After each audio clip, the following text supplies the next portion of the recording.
Hey everyone, so today's the last day. I was so annoyed with the way the Dodge handled that steering wheel thing, and whether I'm right or wrong, I don't know, but that I decided to trade in the Challenger.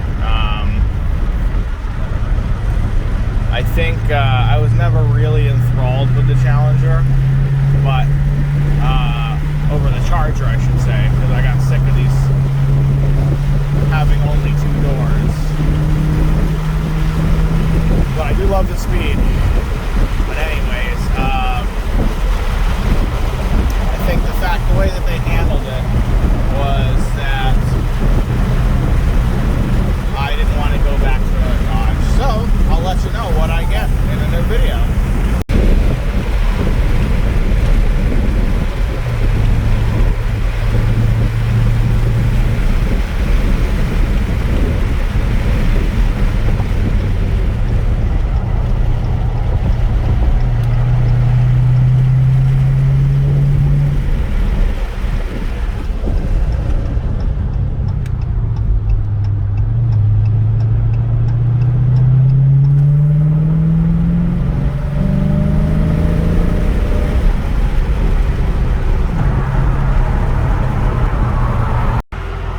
Sure what the other car can do. It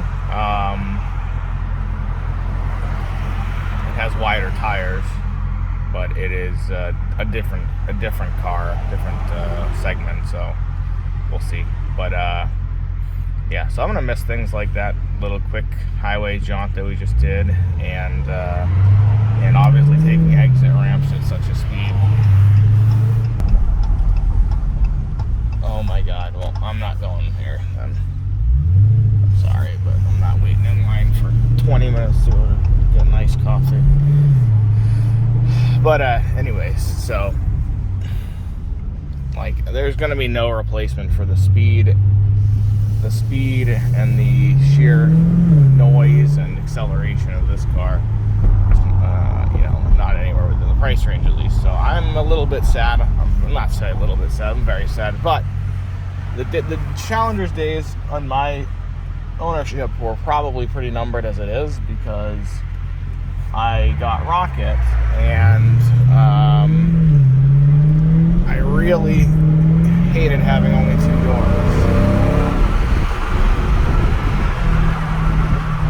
So I was probably going to get a Charger, another Charger.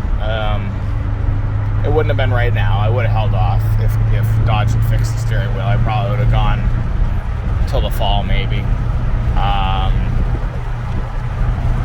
But because of their annoyance in saying that steering wheel issue is normal, which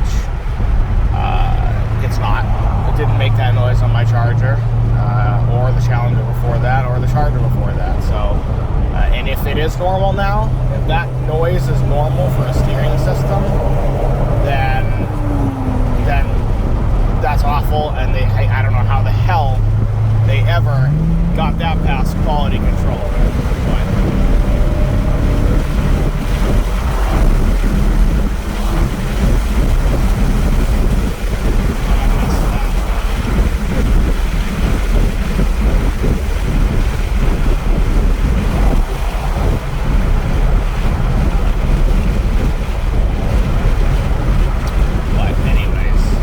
I just felt like I would take the Challenger out on one last sunny drive down to Florida. As you can see, it's got 3,745 miles on it, so it's still a baby. I didn't want to trade it this early. I never expected I would. But I bought this before I got Rocket, and 2 doors is just not something that I'm going to do with a Dodge. He's ridden in it a couple times. And it's just, and you can't drive spiritedly with him in it anyways, so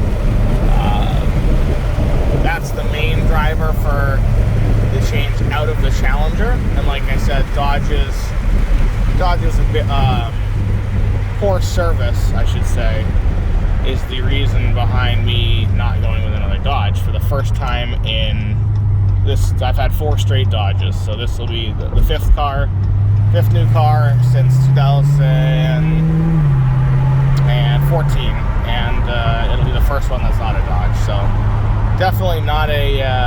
good mark for Dodge on that, but it is what it is. I doubt they give a shit. You know, it is, again, it is what it is.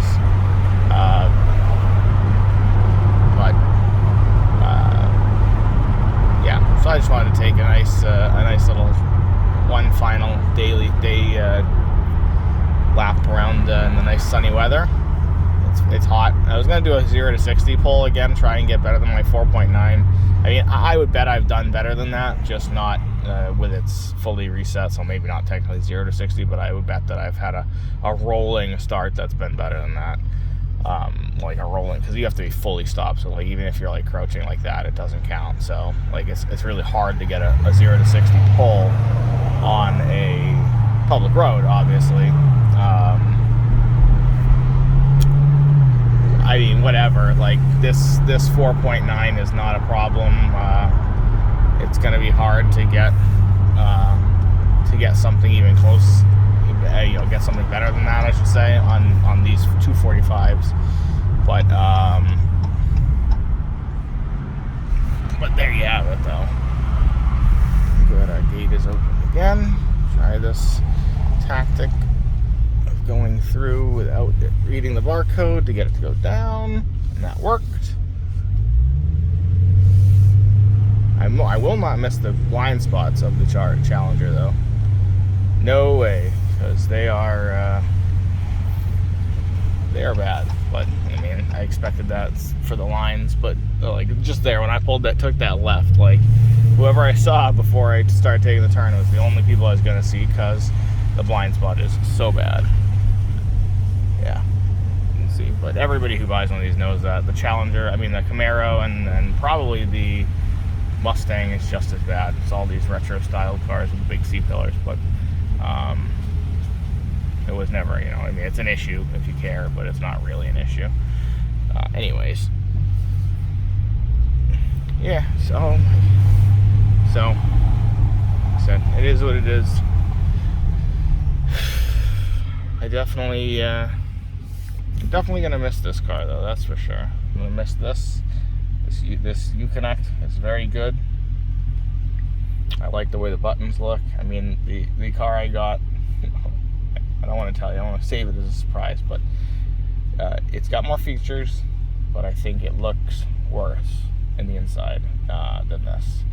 So we'll see if you can guess what that is, but you'll find out soon enough. Probably tomorrow I'll post a video. But yeah, so end of the road. I mean, we look at that, you know, 4.9, 0 to 60 top speed. I think I did 116. Is that all I did in this car? Yeah, 116. So 124 was the Charger, but never really got a chance, honestly. I don't drive anywhere that much anymore. I would only attempt that on somewhere, but you know, I obviously would never try that on a busy road or at night, so, or a curvy road. But yeah. Closing thoughts.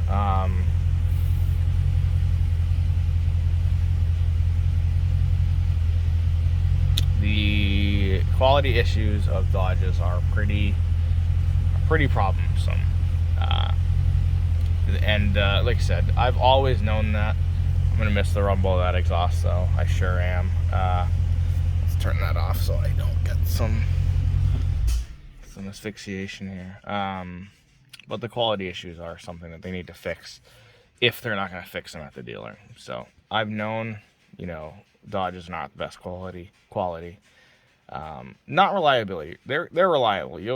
In my experience, I've never had an issue that would prevent me from getting home, or even, you know, driving it whenever. Like, I had a 2013 Charger, which had a weird limp home mode problem where it would randomly go into that, and that was the biggest mechanical, or it was definitely not mechanical. It was computer or something was tripping it. They could never figure it out, so I traded that one. Hopefully whoever got that one was able to, you know, magically have it fixed or whatever. But yeah, I mean, I still traded it with plenty of warranty left as well. But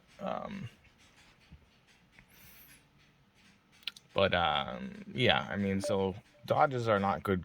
They're not great quality. Like you're paying for the engine. You're paying for all the crap that you get inside. So like, good luck getting a big nav screen like that with as good of a system as Uconnect is, and it is, in my opinion, the best. I think the second best is, as much as it pains me to say it, a GM. I think they have the second best system. I would say the one that I got is right in line with all the other ones. The weird thing about the infotainment systems is that the premium cars often have worse systems than the standard ones. They make them convoluted and they don't look nice. You know,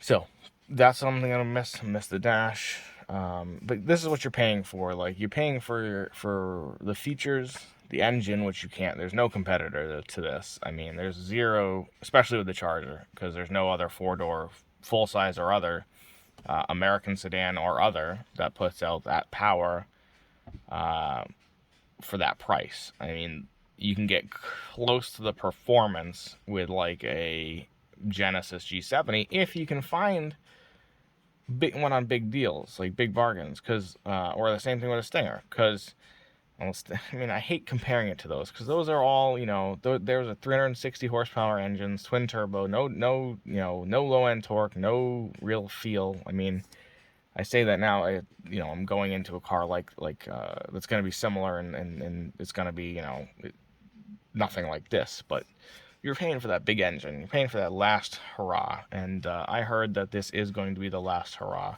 as in there will not be another generation of Chargers and Challengers with V8s in them. They'll hold these for a couple more years. I mean, a couple more years being that, like, maybe even 2025. But I mean, at that point, I mean, it's already it's already 5 years, 6 years old model styling. But so, I mean, that'll be a 10-year-old model, which people will still probably buy it, but don't expect them to do a refresh, thanks to a certain somebody that's yeah. But anyways, you're paying for the features. You're not paying for the quality. So I've noticed on this one, I've only had it for, as you see, 3,700 miles. It's been 9 months. It's garage kept. Doesn't really get driven that much. 2,000 of those miles was a road trip I took from here to Raleigh and then into South Carolina and then back. So that was 2,000 miles of my 3,700. So I only put on 1,700 real miles in 9 months. But COVID and all that stuff, I've been working from home. But in that time period, I had the loose door panel.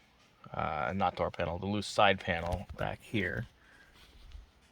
It's hard to see, but like the one that's right behind the door. I had the front brake pulsing, wobbling, whatever you want to call it. I think what happened, to be honest, was I think that the factory didn't torque spec the wheels correctly, or the dealer bought it from whoever. I'm assuming that it was the factory, because I kind of think that I did say I'm actually not sure what they did, but I got this from the I bought this before I was at the dealer. They came right off the truck and they shipped it to me, so I'm gonna blame the factory for that one. And then there's the steering wheel line, which, taking it by itself is not a reason to trade in a car, but I know, the Charger I had the warped door panels left and right, and had a delaminated screen. And that was, again, all within, I think that was about 6,000 miles when those popped up. I mean, I traded that car with just over 10,000 miles on it. So, and I think there was another issue with the Charger. I can't remember. Oh, well, something on the door panel, something on the door jamb was broken the day I got it. Like, there's a little metal piece. I glued it back on so you couldn't really tell, but it literally broke the day I got it. And I was like, you gotta be freaking kidding me. And that was, again, custom ordered, never sat on the lot. I think that was the only thing I had. I'm trying to remember if there was another reason I brought it in. And then the 2015 Challenger I had Had a broken blower fan for the AC. I had about 11,000 miles on that when I traded in. I believe that was the only issue I had on that one. It wasn't an SRT, it was an RT. And then the 2013 Charger I had before was a whole slew of problems. It had the dash rattle. It had which is the worst thing. I mean, this might have it too. I don't know. I moved to Florida, so like the roads are a lot better. But when I was up in Massachusetts with the 2013, it was like the most annoying thing ever. It was just I don't know if it was a dash or speaker rattling. I probably took it in 5 times for that, and they never fixed it. Then it also had the, like I said, the limp mode thing. And it had heated and cooled cup holders, which were awesome. But there was clearly a short because I came into the car one day, and lucky it didn't burn down, I guess. I came into the car one day, and some of the plastic right near the switch was melted. So, I mean, nobody noticed. Obviously, you don't notice those things except for somebody who's looking for them. But again, if you're buying a Challenger or a Charger, you know that. There's no reason why you wouldn't know that. But Dodge needs to stand behind their products, though.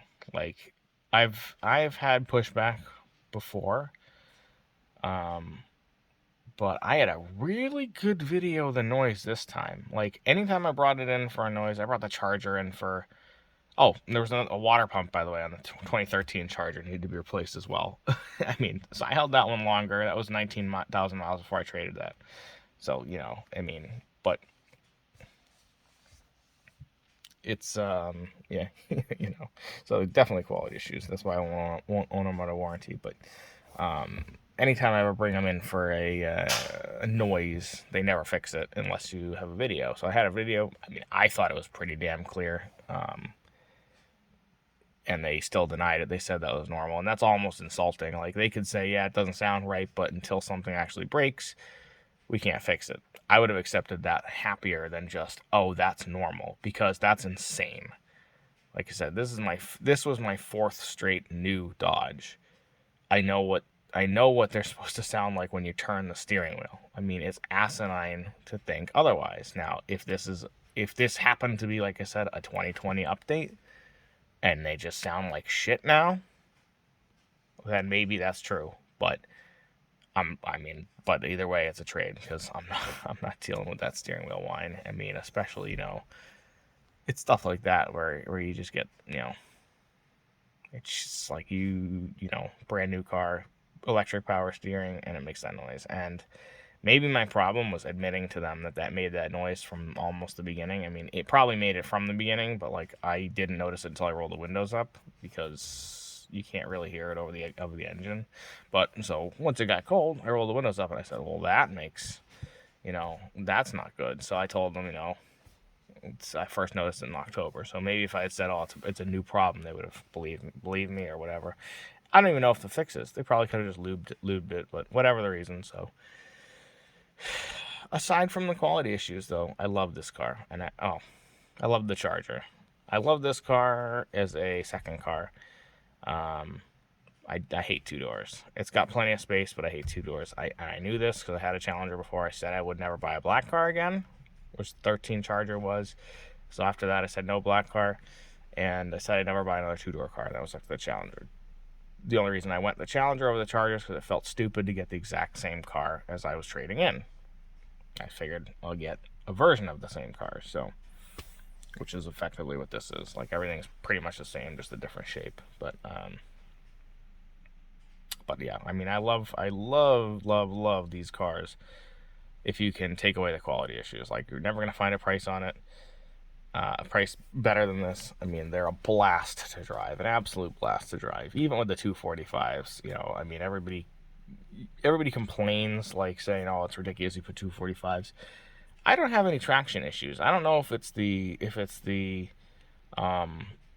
traction control is fantastic. I mean, there's an option in sport mode that you can have where you turn the traction control off or you leave it on. So I usually drive it in the one that has it on. It's supposed to be a little limited, but I don't have any problems. I mean, I think it would be hard to get the quoted 4.1 speed on the 245s, or without really trying. I bet I could get 4.5 0 to 60 on these 245s relatively easily. I mean, you saw I did 4.9, and that was when the car was new, and I didn't really hammer the throttle right from the start.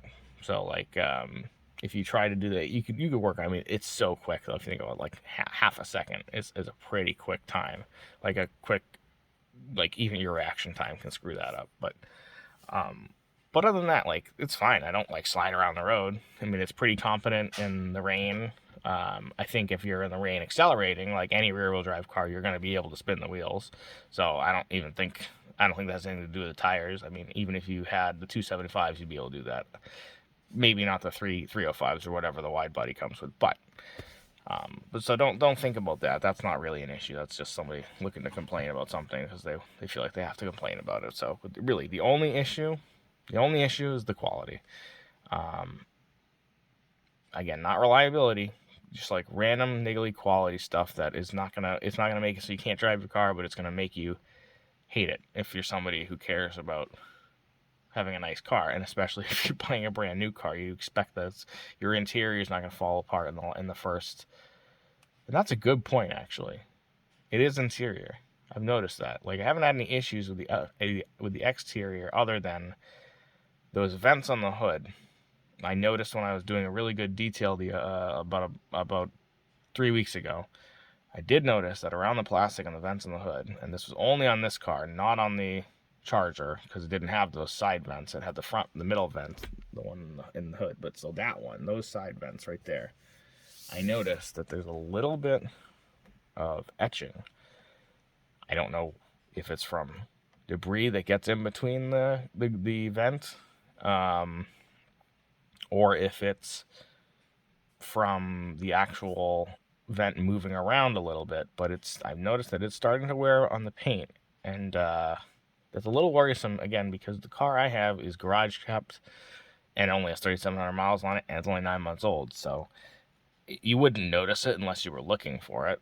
But I wonder if 5 years down the road, if you buy this car and can try and keep it for 5 years, are you going to be left with a rusting hood? I mean, it might be aluminum. I don't think it is, but are you going to be left with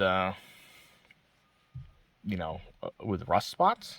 So I would imagine that's the same on all the cars with events like that. So even the first generation Hellcat, and maybe I don't know if the current one has it too, but I'm not really sure what the solution would be on that. But so like I said, I keep everything very well waxed, and usually very clean. Like I would have cleaned this today or last night if I wasn't trading it in. So, but it's still pretty clean. It was pollen season down here. Anyways, so that's the only external thing I've had is those vents. And again, most people wouldn't notice it.